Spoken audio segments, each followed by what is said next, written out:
My name is Frances Allard, and 3 weeks after my grandfather's funeral, my mother sent a group text. Family meeting, Sunday, 3 p.m. Be on time. No explanation, no warm-up, just a demand. And like a fool, I went. The house looked exactly as I remembered. Neat shrubs, blue shutters, a porch swing no one ever used. But something was different the moment I stepped inside. It wasn't the lighting. It wasn't the silence. It was the arrangement. My family seated stiffly in the living room, with two strangers in tailored suits already waiting. "Frances," my mother said, with that fixed smile she used at church potlucks and school fundraisers, the one that never reached her eyes. "Meet our family advisors." She gestured toward the two men like they were old friends, as if this wasn't an ambush with a dress code. One of them stood to shake my hand. I didn't move. I glanced at my sister Corinne, who stared into her lap like a scolded child, and then at my younger brother Mason, whose eyes were red but dry.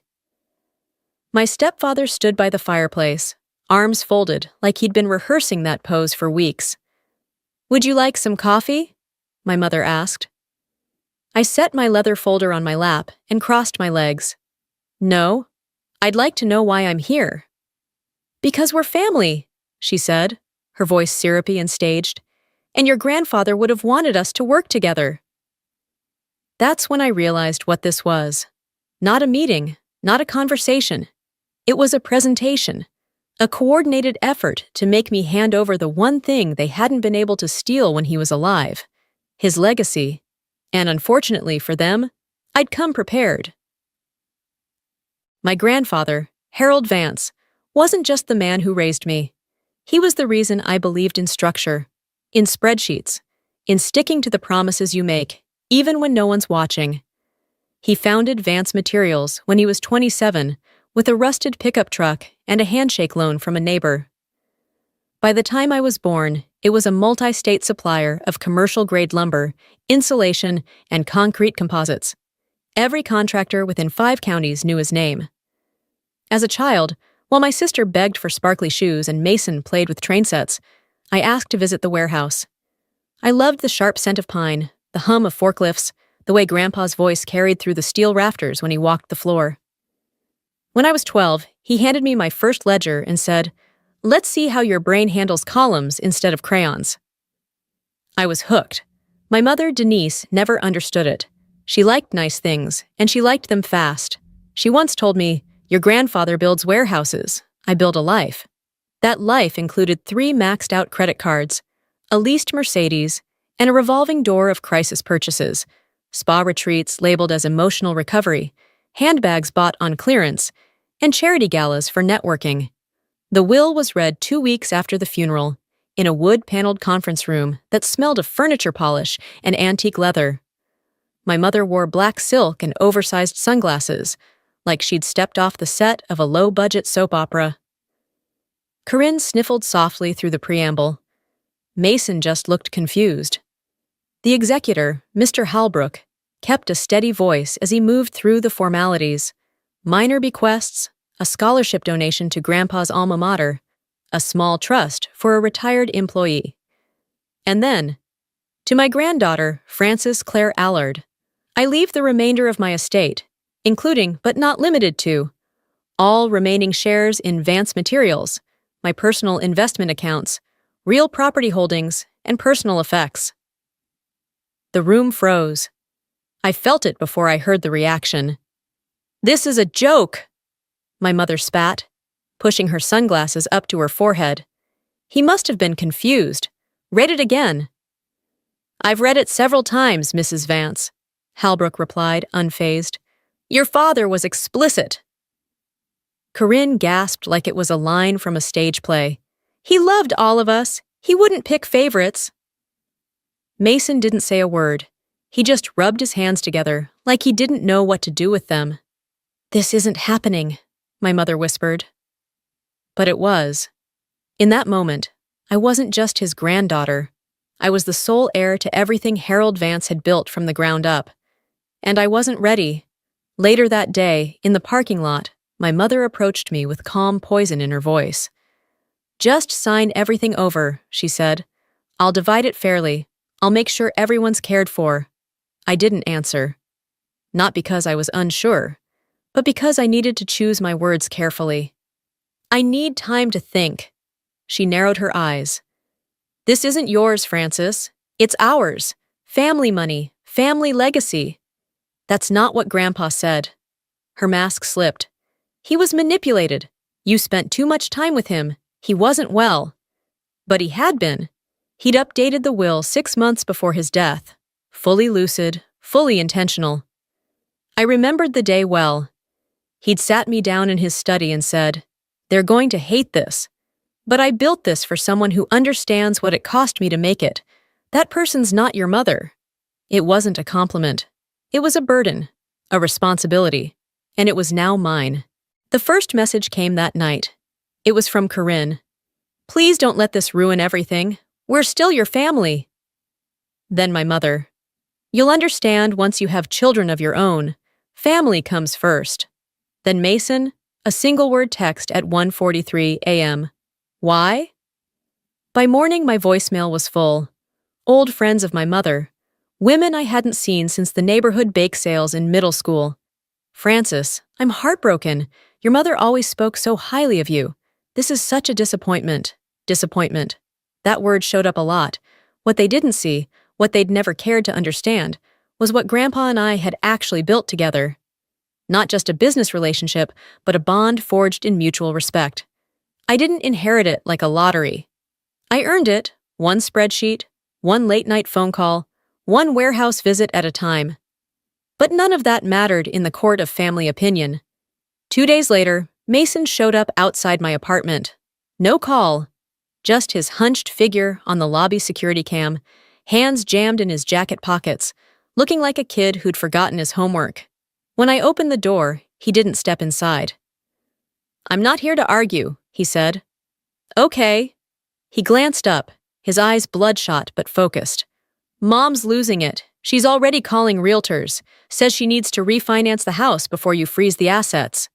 I blinked. "I haven't frozen anything." "She doesn't believe that."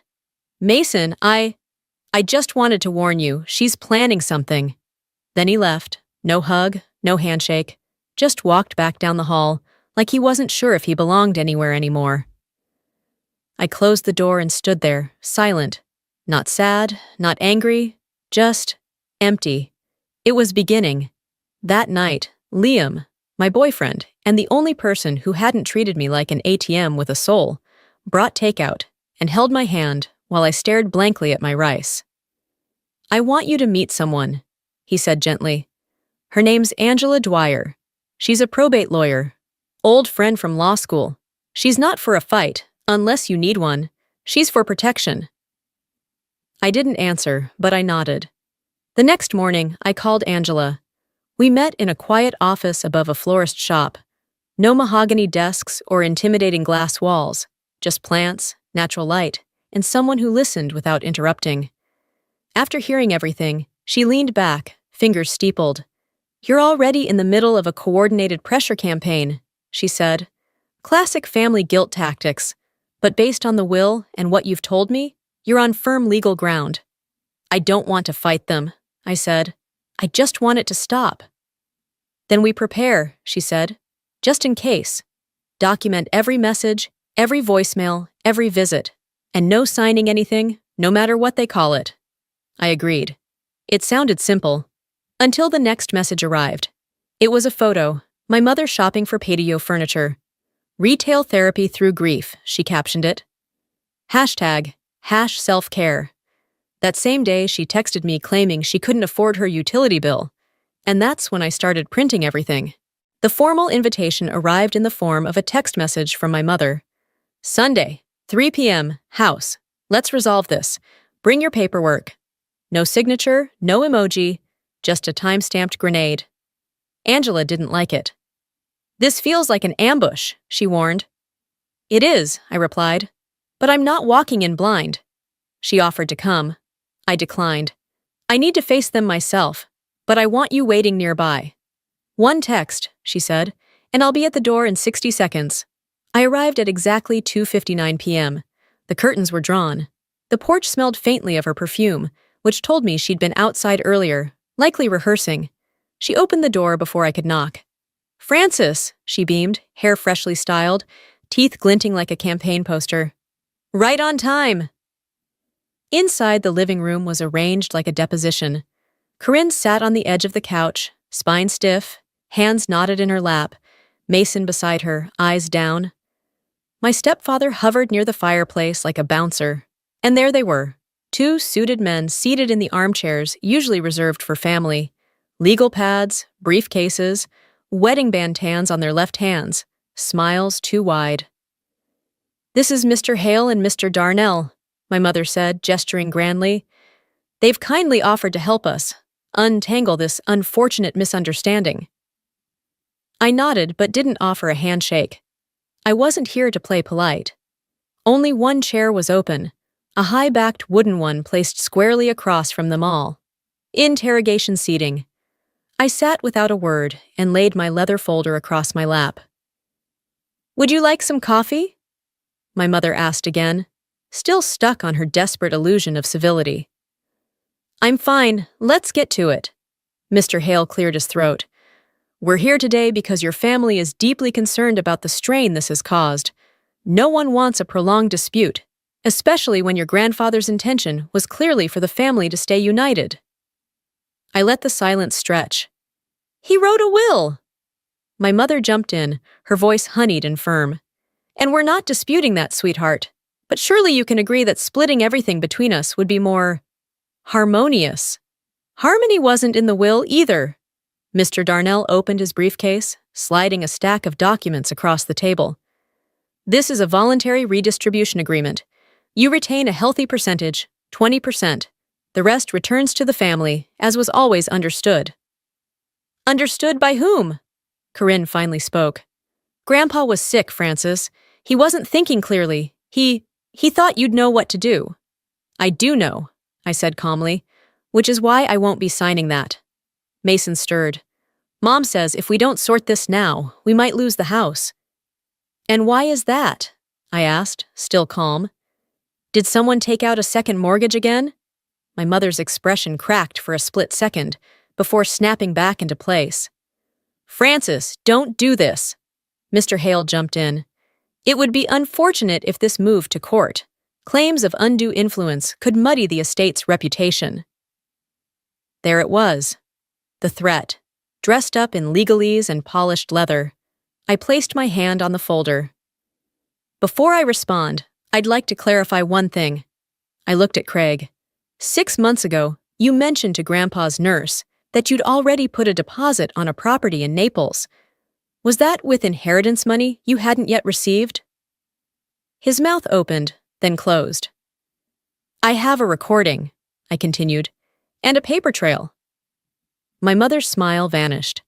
I opened the folder and laid out one sheet. A printout from my grandfather's ledger. His handwriting. "Loaned Denise $30,000. She said it was for Mason's college. Heard later it was a crisis cruise." Last time. Then the next. A dated Instagram photo of her sipping champagne aboard a ship. Caption, "Deserved this. #blessed." I looked up at the two advisors. "Still feel like drawing up paperwork today?"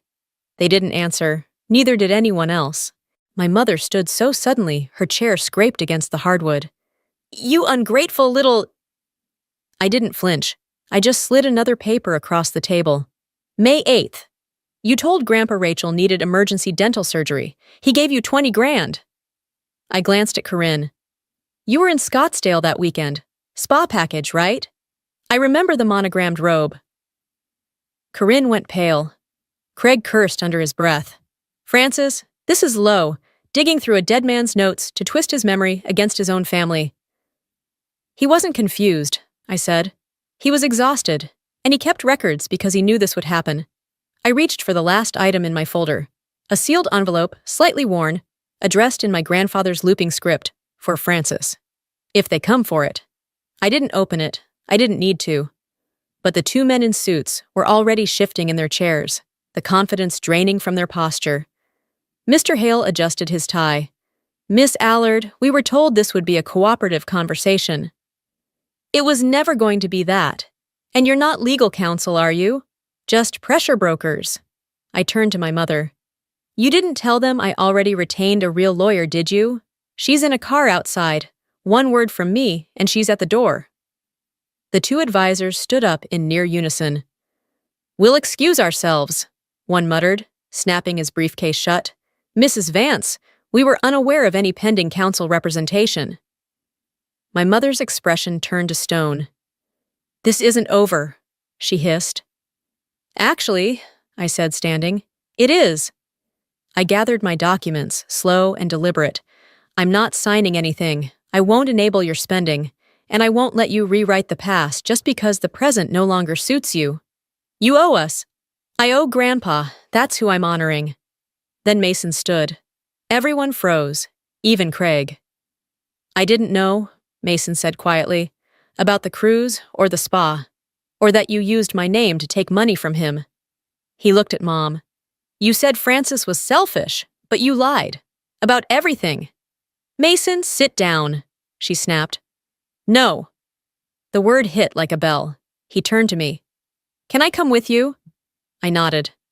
Let's go. Craig stepped forward, chest puffed. You little... I raised my phone. This conversation's been recorded. He stopped cold. We left in silence, passing the stunned faces of a family that had always assumed I'd bend. Not this time. Angela was already out of her car when we stepped onto the driveway. You okay? She asked, eyeing Mason.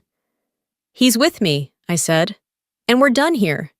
Behind us, the door slammed so hard the porch light flickered. But for once, I didn't look back. Mason didn't speak much on the ride back.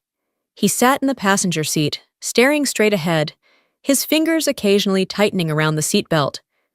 When we reached my apartment, he followed me inside without asking if he could stay. He already knew. You're on the couch, I said. It folds out. Sheets are clean. He nodded. Thanks. We didn't talk about what happened. Not that night. We just sat in the quiet. I made tea. He drank it. I scrolled through emails. He stared at the ceiling. The silence wasn't heavy. It was healing. By morning, I had a plan. I returned to Grandpa's house, the one I now legally owned, but hadn't touched since the funeral. I unlocked the front door, the air stale with memory and dust. I went straight to his study. The smell of old paper, cedar, and coffee grounds still lingered. His desk was exactly as he left it. I opened the center drawer and found the journal. Flipping through its pages, I saw everything. Dates, numbers, names, annotations in his sharp, unfussy handwriting. And a new note I'd missed the first time, scribbled in the margin near the back. Francis has what Denise never learned: restraint, clarity. If she chooses to lead, this business may survive me. If she chooses to love, it may outlive us both. I sat there a long time, just breathing. That afternoon, I met Angela for lunch and showed her the journal. She helped me file it as supplementary evidence with the probate court, sealing any loophole that might be exploited later. We also drafted the paperwork for a small educational trust in Mason's name, just enough to support his degree without tying him to anyone's leash. Angela nodded as I signed it. This is clean, fair, generous. When I got home that evening, Mason was reading one of Grandpa's old trade magazines on the couch. You know, I said, leaning on the doorframe, he always wanted to expand the business into green materials. Eco-lumber, thermal concrete, but the board wouldn't move fast enough. Mason looked up. I remember. He used to rant about it during dinner. I smiled. What would you say to an internship? Real work, no shortcuts. He blinked. Are you serious? Completely. A slow smile spread across his face. Relief, hope, maybe a trace of pride. Then yeah, he said. I'd like that. We clinked mugs of cold tea in silent agreement. It wasn't the kind of legacy my mother wanted. It was better. 1 year later, A year later, I reopened the doors to Vance Materials, not as the quiet granddaughter, but as its next chapter. Mason now runs our eco division while finishing school. He's becoming the kind of man Grandpa used to hope he'd be, quietly capable, steady, focused. Corinne reaches out sometimes, in small, careful ways. I don't open the door wide, but I don't shut it either. My mother has disappeared into another zip code. For now. And that's fine. Some inheritances are measured in money. Others are measured in scars, in choices, in silence. Grandpa didn't leave me his empire out of favoritism. He left it because I was the only one who wouldn't burn it to the ground. In his journal, he once wrote, Francis. Have you ever trusted someone so completely that you never thought to question them? My son went to the bank every Monday at exactly 2:00 p.m. For 8 years, rain or shine, he never missed it. When I asked why, he'd pat my shoulder and say, "Just work, Dad. Real estate deals." I believed him. Why wouldn't I? That November, Marcus flew to Panama City for what he called the biggest deal of his career. 3 days into his trip, the call came. My son had drowned off Playa Coronado. By the time I buried him, I finally understood what those Monday visits were really about. Before I tell you what I found in that safe deposit box, tell me where are you watching this from, and what time is it there? Drop a comment. I need to know I'm not alone in this. Let me tell you about Holden. My son was 35, a real estate developer with an office downtown and that kind of smile that made you believe everything would be okay. After my wife Judith passed 5 years ago, Holden became my anchor. Sunday dinners, basketball games, phone calls just to check in. He was the kind of son who still hugged his old man goodbye at airports. Every Monday at 2:00 p.m. like clockwork, Holden went to the bank. 8 years straight. I asked once, "Just business, Dad? Real estate investments? Boring paperwork?" I believed him. Why wouldn't I? Looking back, there were signs, the way he'd changed the subject about specific projects, the phone calls he'd take in another room. But hindsight's 20/20, and I was his father. I trusted him. That November, everything changed. "Dad, big opportunity," Holden said when he called Tuesday morning. "Panama City, International Real Estate Development Summit. Could be the deal that sets us both up." I drove him to the airport Thursday. He hugged me tight. "Love you, Dad. See you soon." That was the last time I saw my son alive. Days 2 and 3, he checked in. Postcard. Phone call. "Conference is amazing. This could really be something." His voice was happy. Real. Day 4. Evening. I was cooking dinner alone when my phone rang. International number. "Mr. Pierce." The voice was formal, accented. "This is Officer Gutierrez, Panama National Police. I'm calling about your son Holden." My heart stopped. "Is he okay?" "I'm very sorry, sir. There's been an accident." Swimming. Playa Coronado. Beach. Riptide. 24-hour search. Unsuccessful. They'd found his rental car, his shoes on the sand wallet, and phone in the car, but no body. "These currents, Mr. Pierce," Officer Gutierrez said quietly. "Sometimes they don't give back what they take. I'm very sorry." The phone slipped from my hand. I couldn't breathe. My son, my only son. I slid down to the floor and sobbed. I don't know how long I sat there. I called Claire, my daughter. "Dad, what's wrong?" I couldn't form words. "I'm coming right now," she said. Within an hour, Claire was there holding me. "We'll get through this, Dad." I barely heard her. All I could think, my son, my baby boy. His last words, "Love you, Dad. See you soon." I would never see him again, never hear his voice. Gone. "Dad," Claire said softly, "we need to call Bethany." Holden's wife? I nodded numb. That night, I didn't sleep. Claire stayed, but I barely noticed. The days that followed were a fog, arrangements, phone calls, people I barely remembered. Claire handled everything. I just walked through the haze, seeing Holden everywhere, smiling, waving, disappearing beneath waves. And somewhere in that fog, a thought kept whispering, "Drowning men don't wave, they fight." 10 days after the call from Panama, we held a memorial service. Portland funeral home. Polished mahogany casket closed. Empty. It felt wrong not because of what was missing, but because of what was there. Flowers. People. Sympathy. All of it real. All of it for something I didn't yet understand. I stood at the front, looking at that empty box. "Holden was my pride," I said. My voice cracked. Successful. Thoughtful. The kind of son who... I couldn't finish. I sat down. Claire squeezed my hand. Bethany sat in the front row, red-eyed, gracious. Holden's co-workers spoke about his business acumen. Neighbors shared memories. The casserole brigade descended on my house afterward. Tuna noodle green bean condolences wrapped in foil. "He's in a better place," they said. I nodded mute. After everyone left that night, the house felt heavy, with silence. 3 days later, the mail came. Bills, sympathy cards, then a white envelope. First National Bank logo. RE Safe Deposit Box, 847. Co-holder access notice. I stared at it. Safe deposit box. What safe deposit box? I read it twice. Opened 8 years ago by Holden Pierce. Co-holder Donovan Pierce. 8 years. The Monday visits. My hands shook. I called the bank immediately. First National, this is Beverly Winters. Professional kind. I just received a letter about a safe deposit box. My son, he passed away. Yes, Mr. Pierce. I'm so sorry for your loss. Your son opened it 8 years ago. You're listed as co-holder. I can schedule access for you. Tomorrow, I said. First thing tomorrow. Of course, 9 a.m. That night I didn't sleep. Claire tried to reassure me. Probably just business documents, Dad, paperwork. But I knew better. Secrets don't live in safe deposit boxes. They hide there. The next morning, gray November light filtered through the bank windows. Beverly led me to the vault, sympathetic but professional. 2 keys required hers and mine. She handed me Holden's key. Box 847. Heavy, cold. The private viewing room was small, fluorescent lights buzzing. A single table. Beverly closed the door. Take your time, Mr. Pierce. I was alone with the box. I opened it. Inside manila folders, a USB drive papers. I pulled out the first folder. Home equity loans. My house. Documents spanning 8 years. $50,000, $75,000, $100,000, $175,000.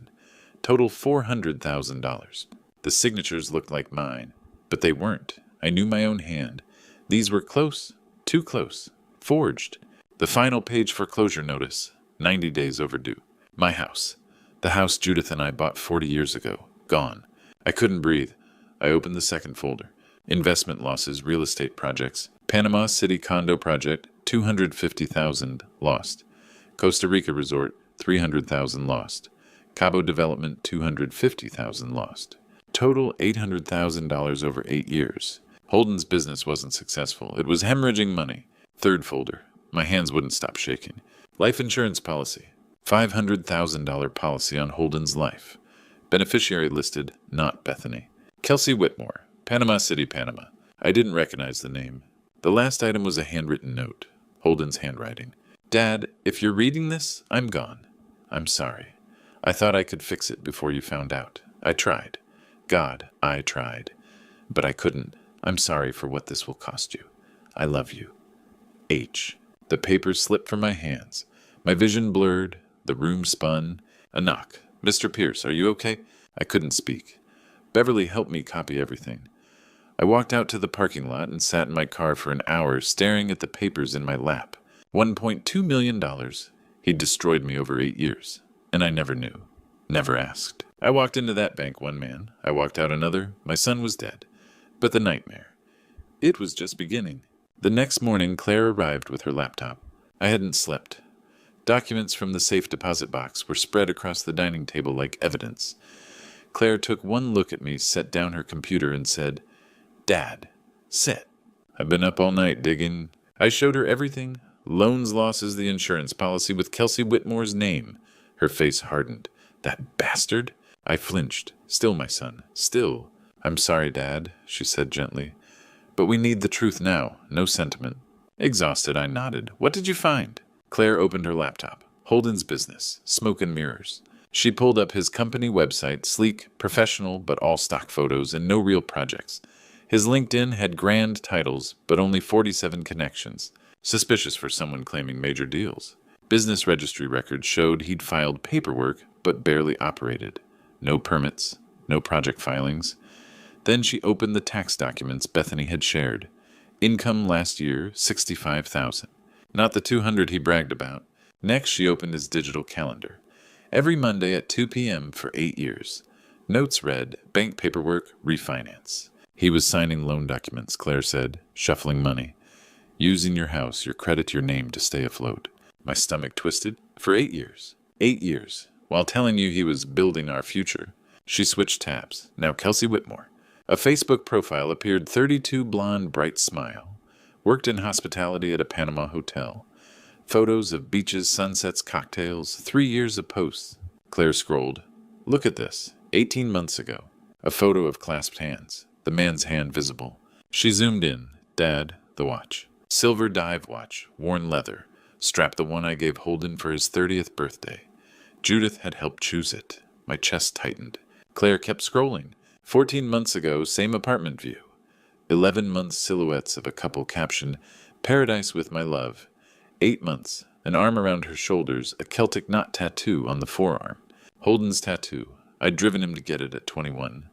2 months before his death, Kelsey on a beach captioned, Can't wait for our future together. Claire cross-referenced dates. Every one of Holden's business trips to Panama matched posts about her being with someone, dinners, weekends, beach days. This wasn't occasional, she said. This was a second life. The affair had lasted at least 2 years, maybe longer. That afternoon, the doorbell rang. Bethany, Claire had told her. She looked pale, trembling. Claire told me about her. She sat heavily at the table, staring at Kelsey's photo. Tears slipped down on her face.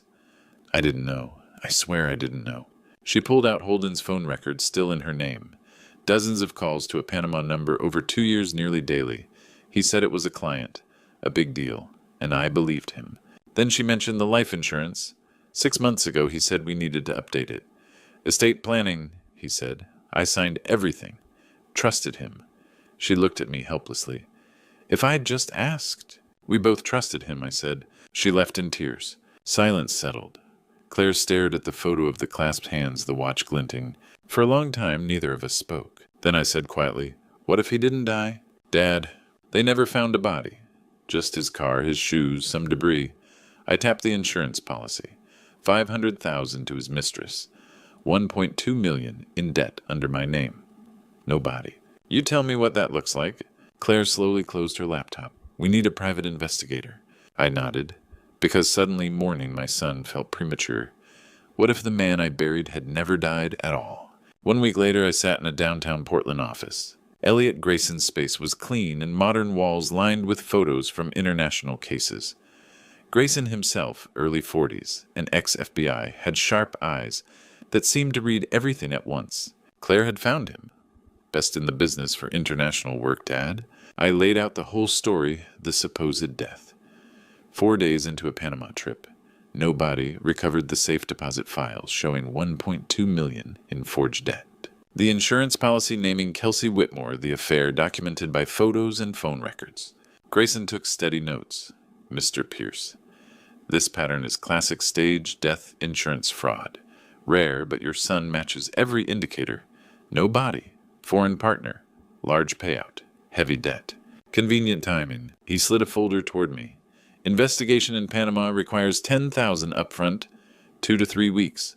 I'll coordinate with my contact Walter Hastings, former detective, now private investigator.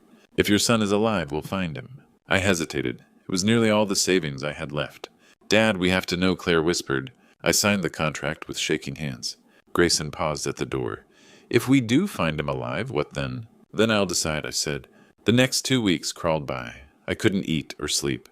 Claire called every day asking for updates. Meanwhile, life kept collapsing. A foreclosure notice arrived 30 days to vacate. My new lawyer, Monica Garrison, said we could fight the forged debt, but needed proof. If your son is alive, this becomes federal fraud, she said. I packed boxes, Judith's books, her gardening tools, the quilt she stitched the year Holden was born. Holden hadn't only taken money. He'd taken the last piece of her I had left. Memories blindsided me. Holden at 10 on our fishing trip shouting, Dad, look, I caught one. That gap-toothed grin, the boy who looked at me like I was the whole world. I stared into the empty house. Which version was real? I whispered. Was any of it? On day 16, my phone rang. Mr. Pierce, are you sitting down? My pulse thudded in my ears. You found him. Yes, he's alive. Living in Coronado, Panama with Kelsey Whitmore. I'm emailing photos now. I opened my laptop. 4 images appeared. Holden at a beach bar, tan and laughing. Holden and Kelsey with their arms around each other at sunset. Holden at an ATM in casual clothes. Holden entering an apartment building, keys in hand, moving with ease. Timestamp 3 days ago. Location Coronado Beach, Panama. My breath vanished. Holden was alive, happy, while I buried an empty casket, lost my home, and drowned in grief. Mr. Pierce, you still there? Is he using a different name? I managed. In the expat community, he goes by Blake Morrison, not hiding, just living. Living, I repeated. While I was dying, there was quiet on the line. Finally, I said I want to see him. We could notify the FBI? No, not yet. I need to see him first, face to face. That's not legally advisable. I don't care. He's my son. I need to ask him why. A long pause. All right. Hastings can set up an accidental meeting. When can you fly? Tomorrow. Claire stood beside me. Dad, I'll come. No. This is between me and Holden. That night, I packed. I took one photo from my nightstand, Holden at 10, both of us grinning over a trout. I stared at it for an hour. Who had that boy really been? The next morning, Claire drove me to the airport and hugged me tightly. Be careful. Call me when you land. I will. I love you, Dad. I love you too. As the plane boarded, one fear echoed. What if he ran again? What if I never got my answers? I'd never been to Panama, never wanted to. The alarm went off at 4 a.m. I hadn't slept. Claire drove me to the airport in silence. Security, gate, boarding. Her last words, be careful, I love you. I clutched the fishing photo in my jacket. 8 hours. Portland to Miami, 5 hours. Miami to Panama City, 3 more. I couldn't sleep. Rehearsing words. Why? How could you? Nothing sounded right. Memories ambushed me. Little League, teaching him to drive, college move-in. Was any of it real, or was I always just useful? Late afternoon, Panama City. The heat hit like a wall. Humid, thick, overwhelming. Walter Hastings waited at arrivals. 50 weathered polo shirt, kind eyes. Sign, Mr. Pierce. I'm Walter. Elliot sent me, I'm sorry. Let's just do this. 90 minutes to Coronado Beach. Walter drove. City to suburbs to coast. Ocean left. Sunset beginning. Holden rents a 2-bedroom. Ocean view. $1,200 a month. Buena Vista Beach Bar, most evenings, 6 o'clock. Same table. My contact confirmed last night. I've arranged a nearby table. Kelsey usually comes and... What if he ran left? Didn't care. Whatever happens, I'm backup. You're not alone. Thank you. 5 o'clock. Small hotel. Simple room. Ocean view. Ironic. I showered, changed, hands shaking. Mirror, hardly recognized myself. Older. Broken. 5:30. Walter knocked. Ready. No, but let's go. We walked the beach. Sunset spectacular. Golden hour. Paradise, I thought. He chose paradise while I lived in hell. Buena Vista appeared. Palapa roof. String lights. Reggae. Tourists laughing, drinking. Corner table, ocean facing. His spot. I saw him. Holden, tan, healthy, relaxed. Hawaiian shirt. Sunglasses up. Corona with lime. Laughing. Kelsey beside him. Blonde. Young. Radiant. Leaning in. Happy. Genuinely, carelessly happy. I froze. Couldn't breathe. My dead son. Drinking beer. Laughing. Anger flooded in. White hot. Overwhelming. Clear. I walked forward. Holden faced the ocean. Walter followed steps back. I reached the table. 3 feet away. Kelsey looked up. Can we help you? Holden turned. Eyes met. Face went white. Beer froze midair. Blood drained. Mouth opened. No sound. 5 seconds. Hours. Dad, I... Couldn't finish. Kelsey confused. Wait, what? Who? I'm his father. Deadly calm. Her face changed. Confused. Shocked. Horrified. But you said... Kelsey, please, give us a minute. She stood. Are you kidding me? Please. She stared. Anger clear. Stormed toward the beach. Looked back once. Disbelieving. Diners noticed. Walter moved away watching. We were alone. Holden looked straight at me. Pale. Guilty. Calculating. Already thinking what to say. Which excuse would work? Dad, don't. I sat hard. Chair scraped cement. Long silence. Waves. Music. Laughter at another table. Normal sounds. Normal night. Nothing normal. You're alive. He swallowed. I can explain. Then explain. All of it. Right now. You owe me that? His hand shook, reaching for beer. Where do I even start? He took a long drink, set the beer down, wouldn't look at me. 30 seconds. Silence. Picking at the label. It started 8 years ago. Miami condo. 50,000. Developer went bankrupt. Lost everything. Borrowed 30,000 from friends. Lost that too. Voice dropped. I was drowning, so I used your credit. Just once. Just to survive. My voice ice. You forged my signature. He nodded. Told myself temporary. I'd pay you back. But then, first loan, 50,000 year 1. Panama investment, failed. Needed more to cover payments. Second loan, 100,000 year 3. Third, 150,000 year 5. Fourth, 100,000 year 7. 400,000 on your house. 800,000 in losses total. Like quicksand. The more I fought, the deeper I sank. Monday bank visits, signing documents, moving money to look healthy. My business, bitter laugh, a joke. The success you were proud of, acting. I couldn't tell you, couldn't admit I was failing, so you destroyed me instead. He flinched. I didn't mean, for 8 years. I could barely breathe. He glanced toward the beach, Kelsey pacing. 3 years ago, real conference. Met Kelsey at the hotel bar. She didn't know my life, failing. Married, drowning. With her, I could be someone else. Started coming back, every few months. Told Bethany business trips. Pause. A year ago I started planning. Planning what? He looked at me. You know what? Voice flat, mechanical. 6 months ago, changed my life insurance. Kelsey beneficiary. Listed as business partner. She thought I was single. Thought my dad died years ago. The conference was real. Day 3, I drove to Coronado. Left the car. Shoes on beach. Wallet visible. Swam 400 meters around rocks. Contact picked me up. 5,000. Fake passport 10,000. Death certificate 5,000. 20,000 total. Worth it to escape 1.2 million. My hands fisted. You planned this. Over a year. While calling me every Sunday. While saying you loved me. While I trusted you with my house. My future. I'm sorry. Don't. Voice breaking. I'm desperate. 60 years old. No house. The house I lived in with your mother. Every memory. Gone. Drowning in your debt. But I'm here. Facing it. I stood. Leaned over the table. Shaking. Not hiding in paradise with a fake name. Easy for you. I was never a coward. That's what you are. A coward and a thief. You let me grieve you. I collapsed at your funeral. Claire held me while I sobbed. For you. And you were here. Drinking. Laughing. Jaw tight. So what now, you turning me in? Yes. He leaned back. Bitter laugh. Good luck. Panama doesn't extradite for financial crimes. I checked. Stood. I'm sorry you're hurting, but I can't go to prison. I won't. You'll figure it out. You always do. Started walking. I loved you, I said, hollow. Everything I did was for you. He stopped. Didn't turn. 5 seconds. I know, Dad. I'm sorry that wasn't enough. Walked to Kelsey. They argued. He took her hand. Walked the beach. Disappeared. Bartender approached. Sir, okay? No, but I need calls. Phone out. Walter. Morning flight home. Of course, Mr. Pierce. FBI. Agent Thornton. Grayson's number. Agent Thornton Donovan Pierce. Found my son. Alive. Fake death 11 days ago. Evidence. Photos. Recorded confession.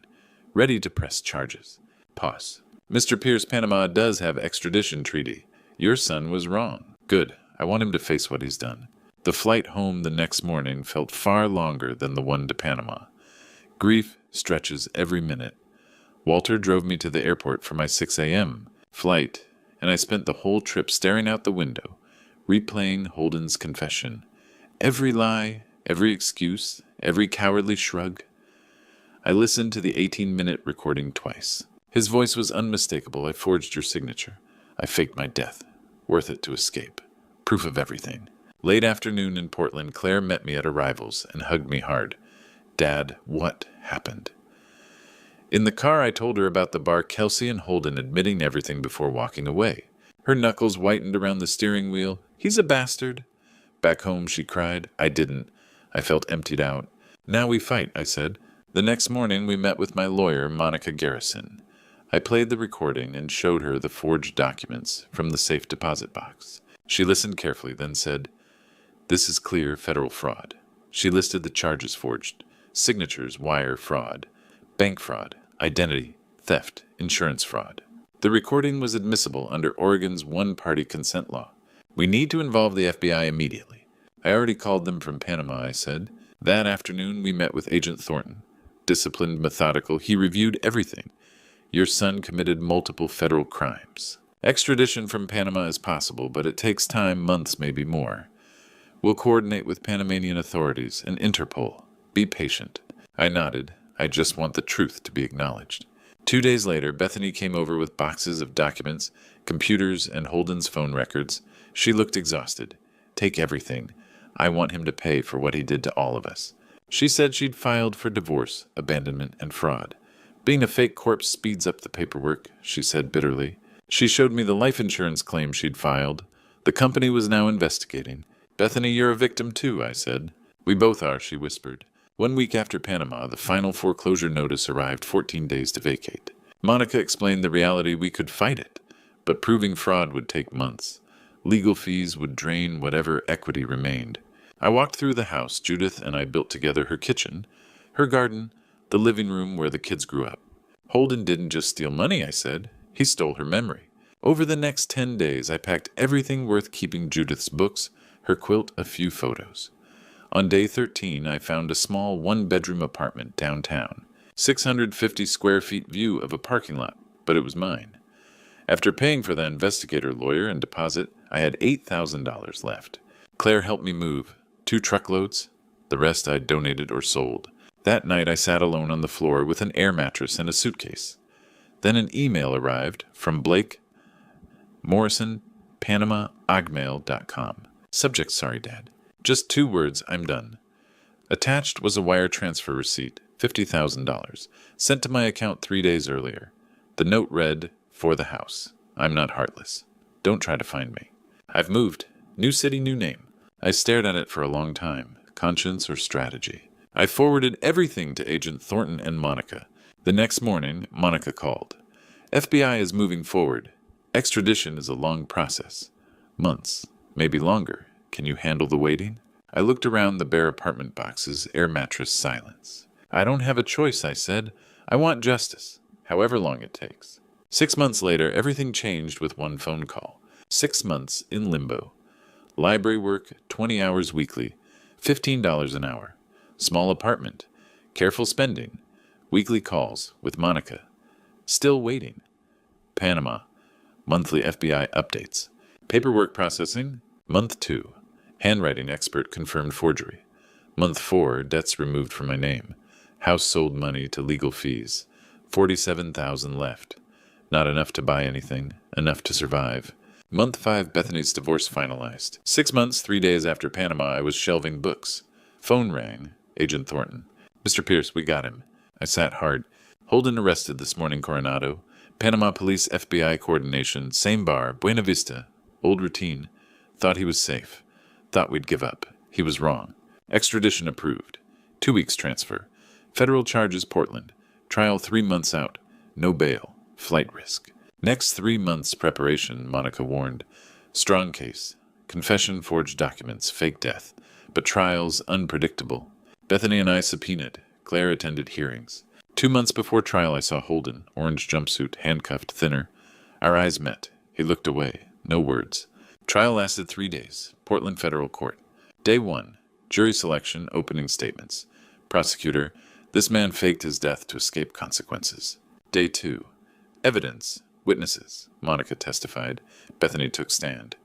"He said he loved me the night before he died." Voice broke. "Our marriage was a lie." Handwriting expert. Forged, no doubt. FBI agent. Fake passport, death certificate, transfers. Insurance investigator. 500,000 fraudulent claim. Recording played. Holden's confession, 18 minutes. Jury, silent. When worth it to escape 1.2 million, played jurors shook heads. Day 3. Morning, I testified.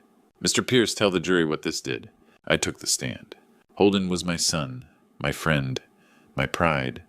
When Officer Gutierrez called, I collapsed. I buried an empty casket, gave eulogy, grieved 11 days. Then truth, debts, lies, affair, lost my house. House I shared with Judith 30 years. Every memory packed and sold. Voice steady, eyes wet. Worse than money, worse than house, I lost ability to trust. He didn't just fake death, he killed something in me. I don't know if I'll forgive him, but I'll survive. Because giving up means he wins. Afternoon, jury deliberated, 2 hours. Returned. We have verdict. Judge Caldwell. Wire fraud guilty. Bank fraud guilty. Identity theft guilty. Insurance fraud guilty. All counts guilty. Holden stared ahead, no reaction. 2 weeks later, sentencing. Judge spoke. Defendant devastated family. Crimes calculated extended years showed cruelty. 12 years federal prison. Restitution 1.2 million plus fees. Holden led away handcuffed. Looked at me. No words. 5 seconds. Gone. Outside courthouse, Claire hugged me. "It's over." No, just beginning. Now I rebuild. 8 months later, 1 year since Panama, I stood in apartment. No longer empty. Furniture, photos, plants. Not Judith's house, but mine. No lies, no debt, no ghosts. Library 30 hours now, small raise, savings 12,000, simpler, smaller, clean. Claire visited Sundays, brought grandkids. Bethany sent card. Thank you. She'd moved on, healing. One evening, Claire asked, will you visit him prison? Long silence. Thought about boy who caught fish.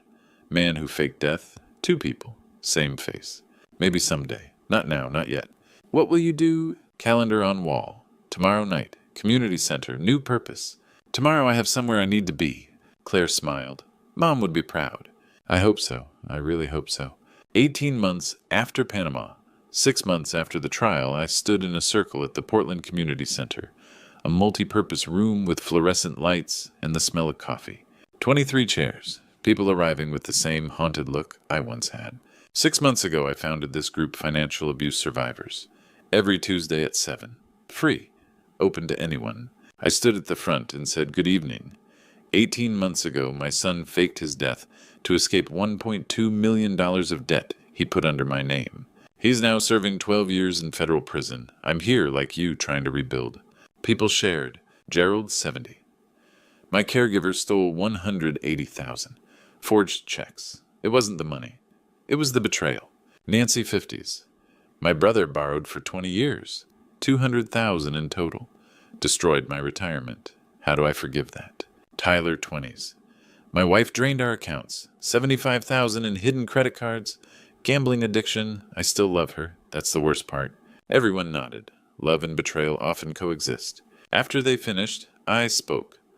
What I've learned? Trust isn't blind. Love people, but verify documents. Ask questions. It's not your fault, but healing is your responsibility.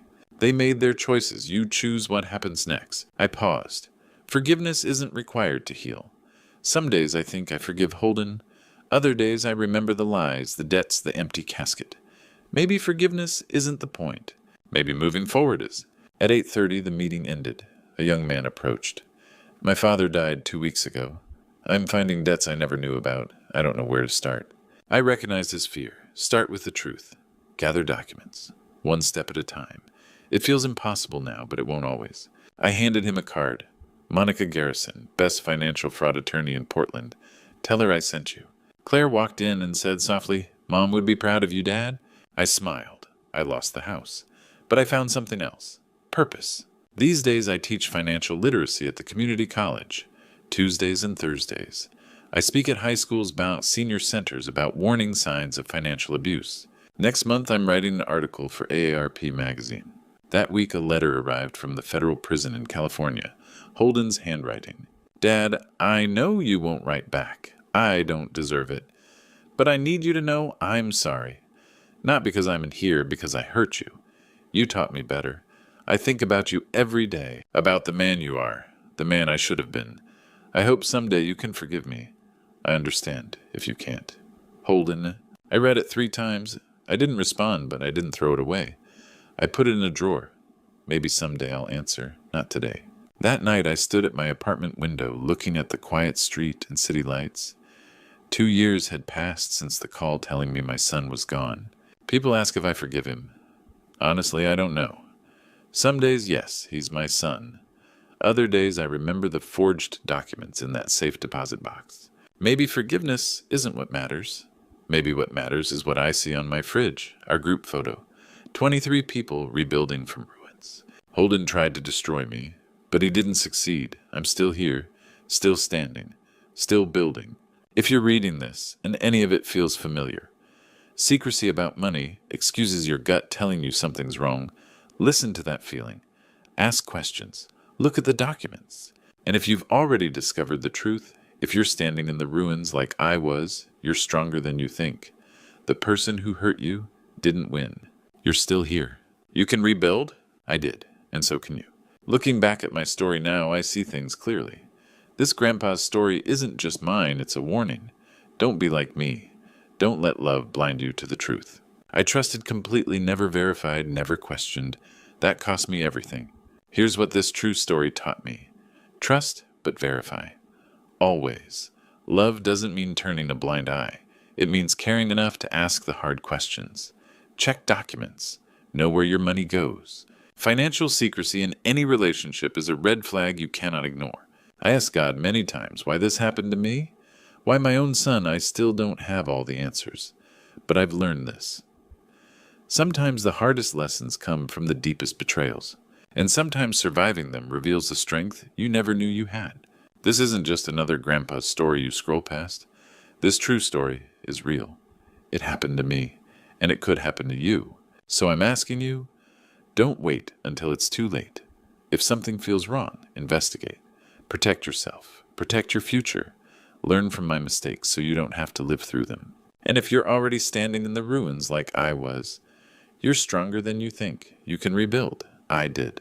If this true story resonated with you, if you faced something similar, or if you know someone who needs to hear these grandpa stories, leave a comment below. Share your story. Subscribe to this channel so we can keep sharing real stories that matter. Together we're stronger. Together we survive. Thank you for listening to this story until the end. Hopefully every moment in the story has touched your heart, brought you some reflection, some emotion, and hope.